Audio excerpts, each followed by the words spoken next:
Los faraones eran enterrados con vasijas de barro que contenían vino.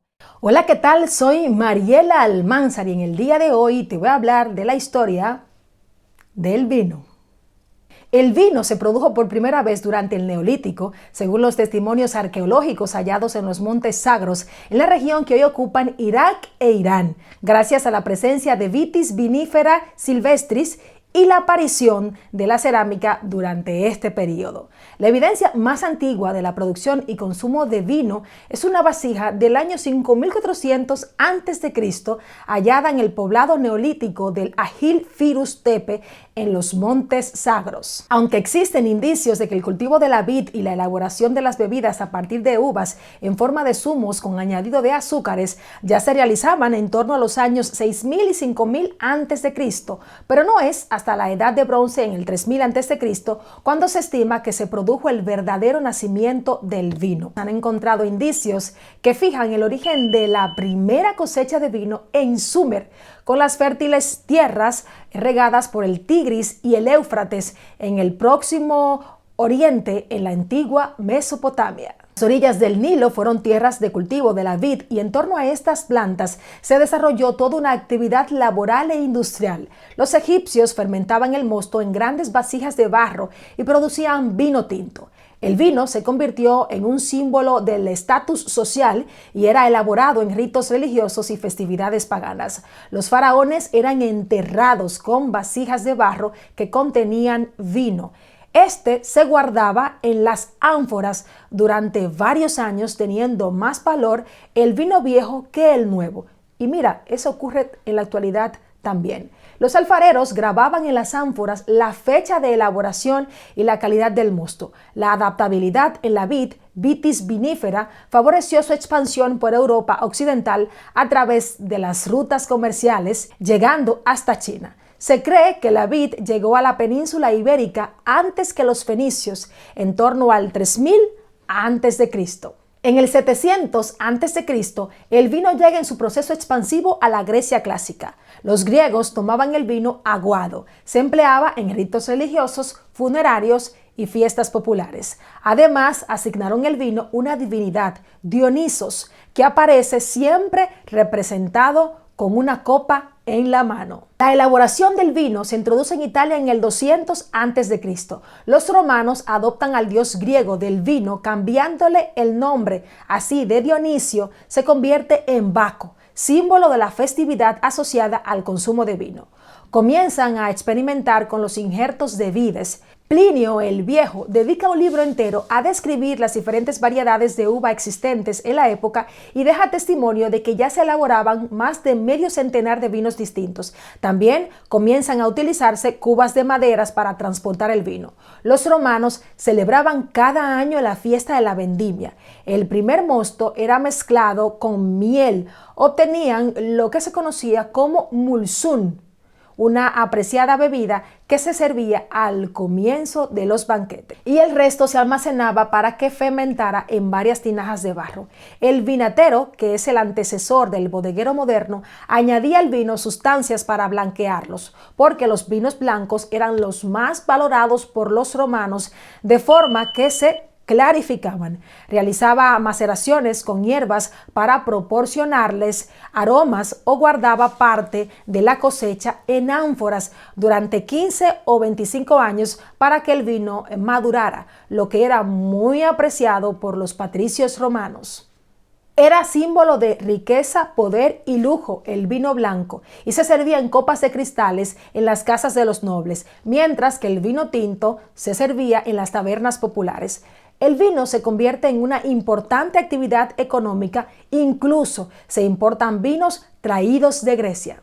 Desde Italia, el cultivo de la vid se extiende hasta Galia, en Francia. Los galos imitaron a sus vecinos del norte de Europa, quienes usaban barricas de madera para conservar la cerveza y emplearon estas barricas para almacenar el vino. Se produce vino en Alemania, Francia, Italia y España. Durante la Edad Media, las tierras y con ellas los cultivos de la vid pasan a ser prioridad de la Iglesia y los reyes. Así, la elaboración del vino queda circunscrita a monasterios y castillos. En este periodo se hace extensivo el uso de las barricas de madera para almacenar el vino. La bodega es el lugar para guardar las barricas de vino, valiosa mercancía que había que proteger de los saqueos, por lo que se guardaban en los sótanos de monasterios y castillos. En la península ibérica, los reyes católicos iban reconquistando territorio a los musulmanes, terrenos en los que se plantaban vides.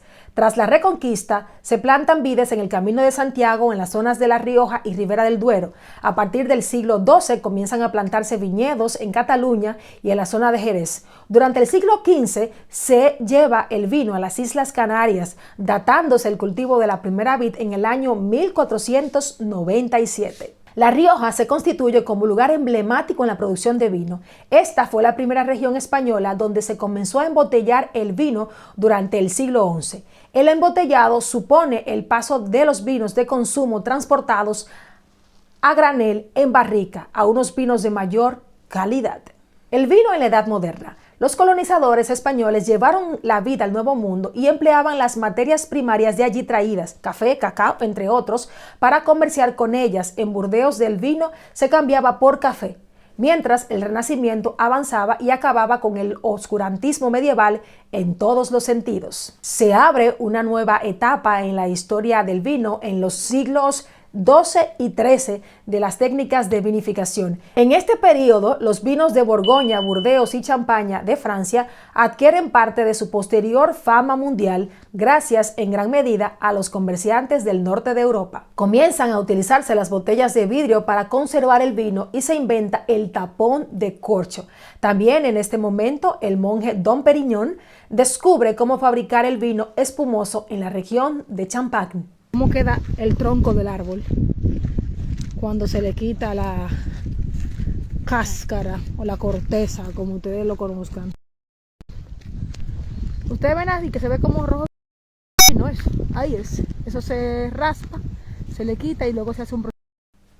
Pero hubo una plaga llamada la filoxera en pleno auge del sector vinícola. A principios del siglo XI llega uno de los grandes reveses en lo que tendrá que enfrentarse el vino a nivel mundial por esta plaga. Estuvo a punto de acabar con todas las cepas de Europa. En 1865, este pulgón que se alimenta de las raíces tiernas de la vid llega desde Estados Unidos y se propaga con tal rapidez que se convierte en epidemia. Francia, Portugal, Alemania, España, Suiza e Italia sufren la devastación, pero las cepas que habían llevado los misioneros a América resistieron al envite de la enfermedad. De esta forma se recuperaron las vides silvestres que habían sido llevadas al Nuevo Mundo y se replantaron en Europa, creándose variedades híbridas que enriquecieron el panorama vinícola, aportando nuevos vinos.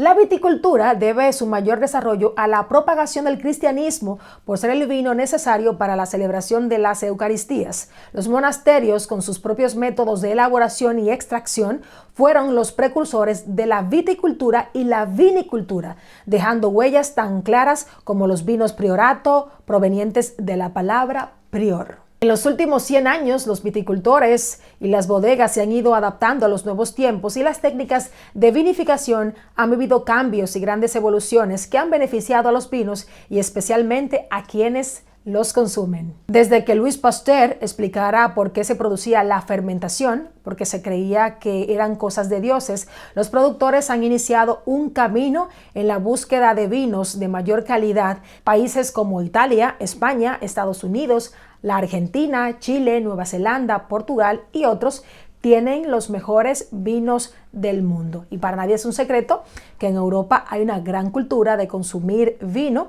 Se consume en las comidas, cuando sales por ahí con tus amigos o con tu familia a algún bar, en todas las casas siempre hay vinos. Existen personas que también producen sus propios vinos.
parece una experiencia muy interesante, y más a mí, que me gusta mucho el vino, que es una bebida que se ha convertido en gran consumo a nivel mundial y que no importa el rango de edades, a todos nos gusta en algún momento tomarnos una copita de vino. Pues hasta aquí llegó nuestro tema en el día de hoy. Recuerden seguirme en mis redes sociales, en Instagram, mariela.almanzarh, también en Facebook, periodista Mariela Almanzar, y acá denle a la campanita, suscríbanse a mi canal de YouTube y déjenme sus comentarios. Muchísimas gracias por su apoyo, y no hay mejor manera que despedir este vídeo de hoy, pues tomándome una rica copita de vino del Bierzo, del norte de España, que también es una zona que tiene vinos muy, pero muy buenos. Y yo voy a tomar una copita de vino tinto que me gusta mucho también. Así que a su salud por todos ustedes.